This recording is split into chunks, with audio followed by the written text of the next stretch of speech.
Bonjour à tous, aujourd'hui je vous propose le concours à venir, sujet donc 2021, on est sur deux questions sur les suites numériques, assez intéressantes ici. On a deux suites, une suite U définie par récurrence, la relation c'est donc UN plus 1 égale moins 1 puissance n moins UN, avec un U0 qui vaut 1, et ensuite une deuxième suite, Vn, qui est définie comme étant égal à moins 1 puissance n fois UN pour tout n, vous voyez, c'est quand même un travail sur les moins 1 puissance n, donc toujours intéressant, deux questions. À chaque fois, une seule réponse est exacte. À vous de la trouver. La question 12, ça traite de la suite Vn. Alors Vn, c'est moins 1 puissance n fois Un. Donc ce qu'on peut faire, c'est d'abord regarder Un et regarder les premiers termes. Ça va aller vite. Et je rappelle que moins 1 puissance n, eh bien ça prend deux valeurs. Ça fait 1 si n est pair. Et ça fera moins 1 si n est impair. Donc ici, on a U0 qui vaut 1. Donc U1, je remplace ici n par 0 dans la relation de récurrence, ça fait moins 1 puissance 0. C'est très important de bien comprendre. Pour avoir U1, je remplace n par 0. Donc vous voyez, j'obtiens bien moins U0. Donc moins 1 puissance 0, ça fait 1. Moins U0, 1 moins 1 vaut 0. Je continue. U2, ça sera donc la relation de récurrence pour n égale, ici, 1. C'est important, d'accord? Je vais indiquer pour n égale 0. Ici, je l'utilise pour n égale 1. Ça veut dire que j'ai moins 1 puissance 1, moins U1. Vous voyez, le rang ici est le même que la puissance. Moins 1 puissance 1, ça fait moins 1, moins 0. J'obtiens moins 1. Je continue, j'utilise la relation pour n égale 2. J'obtiens moins 1 au carré, moins U2. Ce qui me fait 1 moins moins 1. On va doucement. 1 plus 1, ça me donne 2. On va en faire un dernier, on a le temps. Moins 1 au cube, moins U3. Donc ça fera donc moins 1, moins 2, ce qui me fait moins 3. Et à côté, je vais donner les valeurs de V. Alors, pour tout n, Vn, c'est moins 1 puissance n Un. Donc en fait, la valeur de Vn et Un, c'est la même au signe près. Si n est pair, c'est le même. Si n est impair, c'est opposé. Donc ici, ça veut dire que V0, 0 est un nombre pair. Donc ça veut dire que V0 vaut 1. Ensuite, V1, c'est donc l'opposé de U1, c'est donc moins 0, c'est V0. V2, c'est égal à U2, ça fait donc la même chose, moins 1. V3, c'est l'opposé de U3, c'est donc moins 2. V4, c'est donc l'opposé de U4, c'est donc U4, pardon, ça fait moins 3. Donc qu'est-ce qu'on remarque? Avec cette suite Vn, effectivement, à chaque fois, on a moins 1. Donc elle a tout l'air d'être une suite arithmétique de raison moins 1. Évidemment, c'est une conjecture, ça c'est donc une hypothèse. En tout cas, ces 5 premières valeurs vous permettent de rayer le fait qu'elle est géométrique. Il n'y a pas une multiplication, soit quand on a un terme égal à 0, la suite n'est pas géométrique, sauf si la raison était nulle. Dans ce cas-là, à partir d'un certain moment, tous les termes seraient nuls. Donc, ici, on peut rayer B. Le C, elle n'est pas géométrique non plus de moins 1. Alors, ni arithmétique, ni géométrique. Là, vous avez un pari. Si vous voulez vous dépêcher, on peut ici imaginer que ça va fonctionner comme ça à chaque fois. Donc on peut prendre un risque et dire que c'est la réponse A. Alors après, on peut démontrer que c'est bien la A.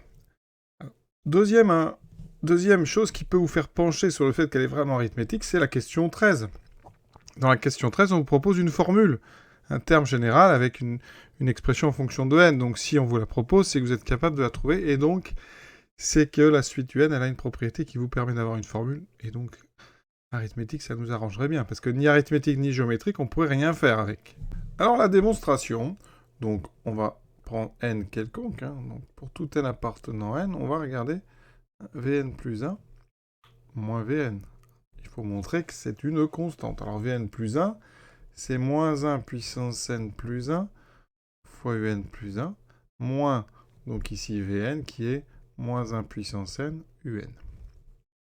Alors, ici, Un plus 1, on utilise la relation de récurrence qui est donnée, c'est moins 1 puissance n moins Un.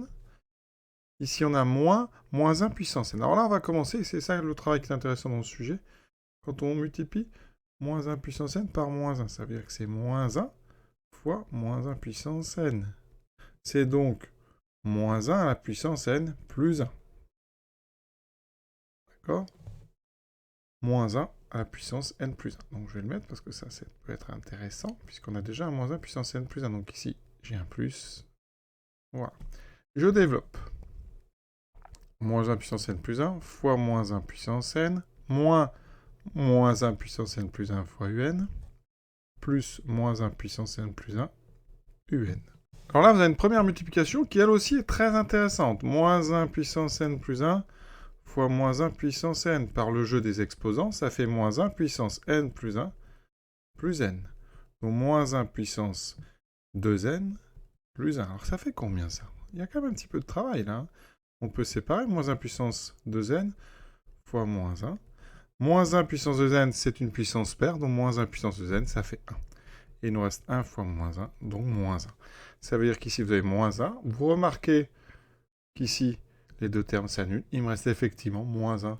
Donc, effectivement, la différence entre un terme et le précédent est toujours constante égale à moins 1. Donc, la suite Vn est arithmétique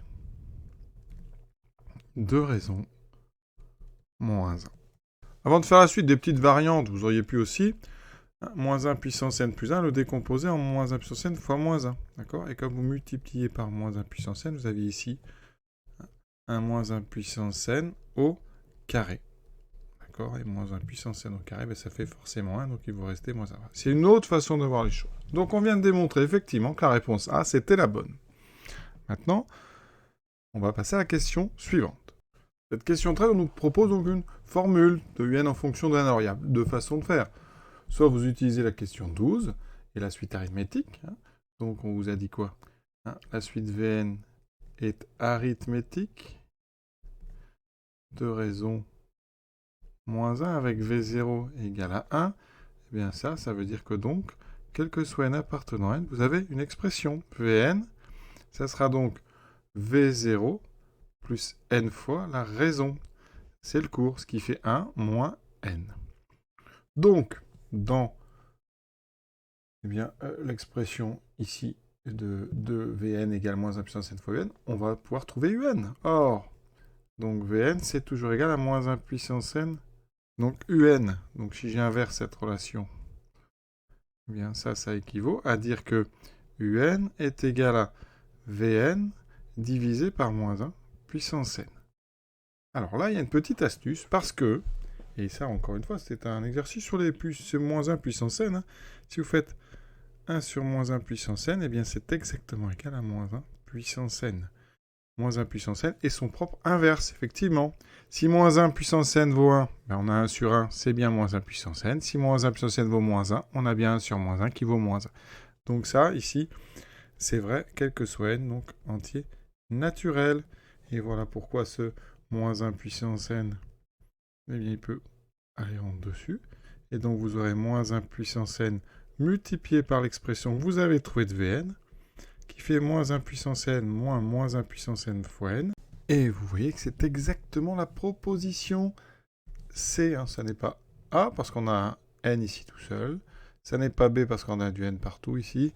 Et c'est exactement la proposition C. Alors comme on sait qu'il n'y en a qu'une seule qui est exacte, hein, de toute façon les autres ne peuvent pas être correctes. Donc c'est la proposition C. Alors on aurait pu faire autrement en testant et en éliminant au fur et à mesure les propositions en testant U0, U1, U2, U3 et U4. Voilà.